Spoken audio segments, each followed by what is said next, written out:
יום אחד הלכתי ברחוב וראיתי תימני, אני התימני שקוראים לו צחי. צחי! הוא היה רציני, הוא אמר לי משהו מצחיק, ואני האמנתי שיש לו הרואין בשקית. צחי, תביא לי הרואין ותעשה לי שבת מושלמת. שבת שלום. צחי, אתה לא מבין, אני צריך את ההרואין. אז צחי! צחי! צחי! צחי! צחי! צחי! צחי! צחי! צחי!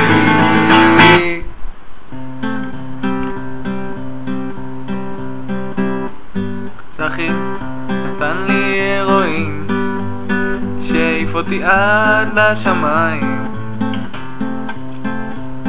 אז לקחתי קצת מההרואין ונתתי לגילי. גילי אכל מההרואין, או שלהפך. אכל אותך גילי! אכל! אז גילי גילי! גילי! גילי! גילי! גילי! גילי! גילי! גילי!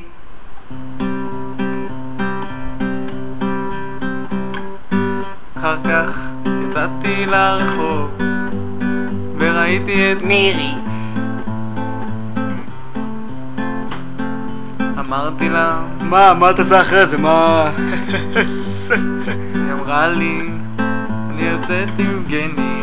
יבגני! אני תמיד חשבתי שהיא עם דורון. דורון! אז מירי!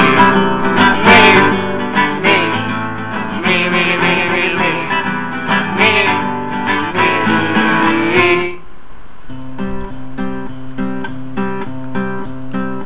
אז בסוף נפגשנו בפארק וכתבנו שיר שיצא נדיר. אז מירי גילי! צחי מירי גילי! צחי! מירי! מירי! גילי! צחי. דורון!